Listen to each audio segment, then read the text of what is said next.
sebagai administer price. Jadi harga yang memang harus dijelaskan. Jadi kami harus terus Bismillahirrahmanirrahim. Assalamualaikum warahmatullahi wabarakatuh.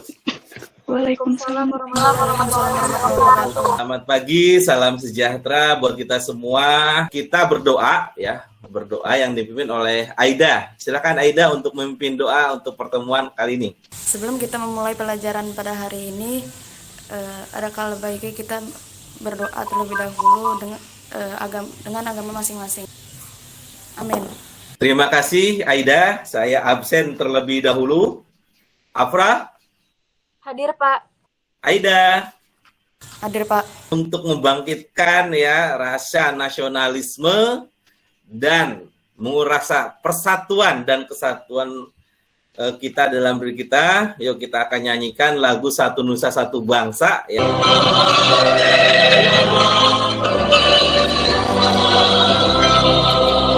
Kita akan membahas tentang perihal materi yang pertemuan di sini bukan keseimbangan harga pasar, kompetensi dasar yang 3.3 KD pengetahuan. Di sini menganalisis keunggulan dan keterbatasan ruang dalam permintaan dan penawaran, teknologi serta pengaruhnya terhadap interaksi antar ruang bagi kegiatan ekonomi, sosial, budaya di Indonesia dan negara-negara ASEAN. Indikator pencapaian kompetensi yang harus dikuasai pada saat pertemuan kali ini di IPK pengetahuannya yang pertama 3.3.1 menganalisis penyebab terjadinya kenaikan dan penurunan harga komoditas. Nah, tujuan pembelajaran mulai pembelajaran saintifik peserta didik diharapkan yang pertama mampu menganalisis penyebab terjadinya kenaikan dan penurunan harga komoditas. Ihsan masih oke ya? Saskia, Jawa masih oke ya? Kalau kalian Aida, kalau berat silakan on off kamera.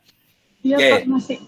Kegiatan hari ini nanti setelah akan observasi, nanti kalian berdiskusi sama kelompok, selanjutnya kalian nanti akan membuat grafik atau kurvanya berdasarkan dengan sesuaikan dengan sumber materi yang ada. Nanti setiap kelompok akan mempresentasikan hasil dari diskusi tersebut. Itulah untuk kegiatan hari ini. Paham ya, Nak ya? Paham, Pak. Oke, terima kasih. Inilah materi sebelumnya. Ya, materi sebelumnya kita membahas tentang perbedaan faktor produksi.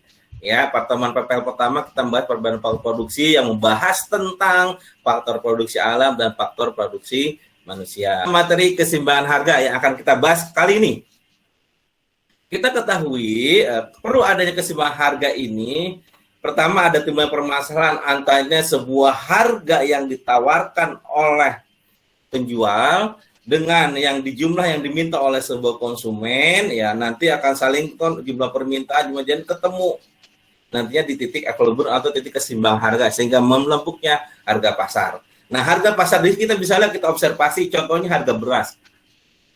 Harga beras di sini bisanya dengan tipe A, B, C, biasanya setiap daerah memiliki nilai harga yang hampir relatif sama. Nah, karena apa? Komponennya harga pasar. Selanjutnya, di sini kita akan bahas pengertian harga menurut beberapa ahli. Kata Simamura tahun 2021, dia mengatakan bahwa harga adalah sejumlah nilai yang diperuntukkan untuk memperoleh suatu produk. Nah, dari para ahli tersebut, kita secara umum bahwa kita harga adalah nilai pertukaran dari suatu produk atau jasa. Harga di sini ya, setiap produk pasti yang diperjualkan akan menentukan harganya. Karena harga itu akan menentukan sebuah perusahaan. Harga akan perusahaan tersebut dengan menentukan harga akan menentukan bagaimana pendapatannya sehingga menghasil keuntungannya. Dan selanjutnya bagi pembeli, harga juga akan melihat juga pada saat keputusan membeli. Konsumen bisa memilah dengan harga yang sesuai dengan keadaan ya. Kita akan jalan-jalan nih. ini harus terus kunjungan, pastikan pasokan cukup, pastikan juga masyarakat Jakarta mendapat harga yang terjangkau dan saluran distribusinya lancar. Setiap kebijakan pemerintah disebut harus dipantau ke lokasi-lokasi karena kita suplainya, produknya atau yang ada dalam pasar itu akan menentukan harga pasar. Setelah kita melihat permasalahan yang dipantau oleh Pak Wakil Gubernur di sini, Pak Sandiaga Uno, kita bisa rumuskan hipotesis atau kesimpulan sementara. Jadi yang pertama, harga komoditas berbeda ditentukan sesuai dengan karakteristik penjual. Nah, nanti menurut kesimpulan penelitian di sini bahwa harga yang ditawarkan oleh para penjual itu bukan karakteristiknya. Kita bisa lihat karakteristik orang Madura seperti apa pada saat menawarkannya. Kita karakteristik orang Jawa Barat bagaimana pada karakteristiknya. Kita bisa lihat orang Sumatera, Padang, dan sebagainya bagaimana menentukan harganya. Itu lihat penjualnya. Tujuannya apa? Bagaimana untuk menekan pelanggan. Kita akan lakukan observasi pasar, akan membuktikan hipotesis yang tadi kita rumuskan. Benar nggak sih terjadi seperti itu? Nah, kita tidak akan bisa berargumen tanpa kita mengunjungi lokasi pasar. Sebelum observasi, nanti Bapak akan tampilkan dulu nih LKPD-nya. Pertama, yang langkahnya, lakukanlah observasi pasar warung atau semoga di sekitar lingkungan tempat tinggal dan lengkapi tabel yang disediakan. Kelompok pertama yaitu kelompok beras, hidup beras, ya kan? Kelompok beras ini kita ada Afra, ada Aida, ada Marsha, ada Zahwa. Ada pesan terlebih dahulu, nak, ya sebelum ke observasi. Ini kata Duta Adaptasi Kebiasaan Baru Gugus Tenaga Percepatan Penanganan COVID-19, Dr. Raisa Broto Asmoro. Beliau mengatakan yang paling penting sebelum kita ke pasar adalah kita harus dalam keadaan sehat. Wajib memakai masker, membuat catatan tentang rencana pembelanjaan guna mempersingkat waktu dan mengurangi kontak fisik dengan orang lain. Makanya Bapak memastikan sebelum kalian terjun ke warung-warung walaupun ke depan rumah kamu, tetap kalian harus menjaga protokol kesehatan dan pastikan kalian sehat. Selanjutnya dibuat dan persiapan daftar pertanyaan supaya kalian tidak berlaku lama-lama dan gunakan etika yang baik ketika berkomunikasi. Ini aturannya ya, udah siap bisa dilaksanakan sebelum kita turun ke lapangan? Siap, Pak. Yuk, observasi ke warung sembako seperti Menteri Kopernikah dan UMKM Teten Mas Duki. Assalamualaikum warahmatullahi wabarakatuh. Perkenalkan, nama saya Marsha Indriandiani dari SMPN 46 Jakarta. Hari ini saya akan mensurvei harga beras dari warung terdekat di rumah saya. Nama saya Tatang, penjual warung Mbak Indah. Dalam hal ini mau bertanya mengenai apa? Kalau boleh tahu Bapak asalnya dari mana ya? Kalau saya dari Jawa Barat aslinya. Saya mau nanya Pak, harga produk berasnya 1 liternya berapa ya Pak? Kalau per liter saya menyediakan dua macam. Ada yang 10.000 per liter, ada yang 8.000 per liter seperti ini. Nah, seperti ini nih yang 8.000. Dalam satu hari itu berasnya laku berapa ya Pak?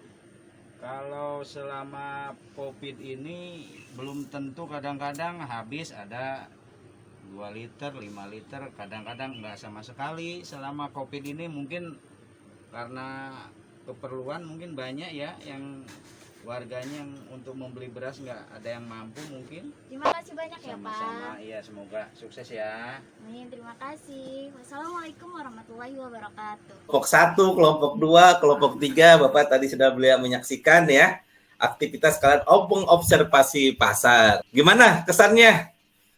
Jalan-jalan ke warung sebelah. Lebih tahu, Pak.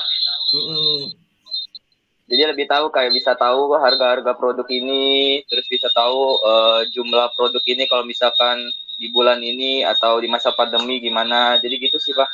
Setelah itu nanti kalian membuat kurva. Ya, bagaimana cara membuat kurva keseimbangan? Seperti membuat kurva pada umumnya, tarik garis horizontal dan vertikal membentuk siku-siku.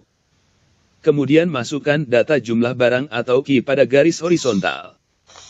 Selanjutnya masukkan data harga barang atau P pada garis vertikal. Gambar kurvanya sudah paham? Apa ada yang ditanyakan? Sudah pas? Pas, Pak. Oke, Sudah, Pak. jadi kalian berdasarkan data yang tadi observasi sudah dihimpun, silahkan kalian diskusikan dengan rekannya bagaimana cara membuat kurvanya. Kelompok 2, Iksan, ada kesulitan? Tidak ada, Pak. Oke, berarti bisa ya. Oke, silakan kelompok 1, siapa yang mau presentasi? Assalamualaikum warahmatullahi wabarakatuh. Waalaikumsalam warahmatullahi wabarakatuh. Saya dari kelompok 1 akan mempresentasikan tentang hasil dari observasi kelompok kami, yaitu dari Aida. Observasi yang dilakukan oleh Aida pada harga 8.000, jumlah yang diminta oleh konsumen yaitu 10 liter dan yang ditawarkan oleh penjual sebanyak 4 liter. Nah, jadi dapat disimpulkan titik harga keseimbangan di harga 9.000. Namun, di era pandemi, pada saat ini permintaan konsumen tidak menentu. Dari kelompok 2 dan kelompok 3, ada yang ditanyakan? Saya Pak menanya. Kenapa? Ya, silakan. Jadi pertanyaannya, kenapa suatu produk beras di masa pandemi ini kadang naik, kadang turun? Saya akan menjawab pertanyaan dari Riel. Menurut saya, warung ini jadi tempat salah satunya yang paling ramai, sehingga permintaan yang akan melonjak pun akan diberikan harga yang naik juga oleh penjualnya. Jadinya sesuai dengan hukum penawaran itu, kalau misalkan permintaan tinggi, maka harga pun akan tinggi juga. Terima kasih. Untuk applause terlebih dahulu buat kalian. Luar biasa yang sudah melakukan observasi pasar ya. Seperti itu. Yuk, kita kembalikan lagi ke presentasi. Selanjutnya kita akan melakukan sebuah kesimpulan. Ada yang disampaikan nggak kesimpulan yang kalian dapat dari materi ini? Nah, sebelum Bapak menyimpulkan. Era masa pandemi ini, semua harga produk itu tidak bisa ditentukan ya Pak. Jadi ada harga tinggi, ada harga rendahnya dengan kondisi sebelum masa era pandemi. Kan kalau misalkan sebelum masa era pandemi harganya semua normal ya Pak. Jadi tetap. Kita kesimpulkan kalau kita sederhanakan bahwa karakteristik seorang penjual itu benar bisa menentukan harganya. Misalkan tadi kita bisa lihat dari orang Sumatera ada yang satu Rafflesia Sumatera, terus ada juga dari orang Jawa Sragen ya. Terus ada lagi dari orang Jawa Barat, seperti itu. Karakteristik penjual itu biasanya bagaimana caranya menentukan harga, dia menarik simpati pelanggan. Perlu keseimbangan harga, kita bisa kesimpulkan bukan harga ini menentukan sebuah pendapatan. Ya. Makanya berikanlah harga yang sesuai dengan pengorbanan dan sebagainya. Makanya berikanlah layanan terbaik sekalian sebagai seorang penjual nanti pelajar departemen supaya kalian bisa tahu. Perhatikan interaksi sosialnya. Perhatikan kalian dibuka di wilayah-wilayah, kalian akan membuka usaha di wilayah mana, kalian bisa observasi lingkungan tersebut, mana pendapatannya, sehingga bagaimana lingkungannya, mayoritas seperti apa, sehingga kalian pada saat menentukan harga sesuai. Kita refleksikan sejenak, kita sama-sama yuk, saya dengan kalian, bagaimana kita menentukan harga produk dengan persaingan harga yang sehat tanpa terjadi konflik. Halo Jawa. Iya Pak. Jawa, saya kan lihat kamu melihat tadi observasinya seperti itu ya. Kalau misal kamu menjadi seorang penjual, apa yang akan kamu lakukan? Pastinya melayani dengan baik, terus juga harus ramah, jangan sibuk sendiri. Oh, jangan sibuk. Ini yang kamu rasakan ya, berdasarkan hasil observasi ya. Tadi si Afra sebagai seorang pembeli, kamu sebagai seorang penjual. Karakteristik seorang pembeli, mereka yang mau dilayani dengan baik. Terus kalau kamu sebagai seorang penjual, kamu akan memberikan sebuah pelayanan yang prima dengan tidak sibuk sendiri, tetap fokus terhadap pelayanan. Supaya tidak adanya konflik antara penjual dan pembeli, dan bagaimana juga memperhatikan para kompetitor di sana. Kuisis ini merupakan bagian dari sebuah penilaian ya, manual penilaian evaluasi. Jadi kalian kerjakan secara real time. Silakan untuk join my quiz. Oke, silakan kalian kerjakan. 1 menit lagi kita beri kesempatan untuk Jawa. Untuk yang lainnya, terima kasih sudah melaksanakan evaluasi sambil menunggu hasilnya. Kita finish ya untuk akhiri tes hari ini. Alhamdulillah ya, kita sudah selesai melaksanakan pembelajaran hari ini.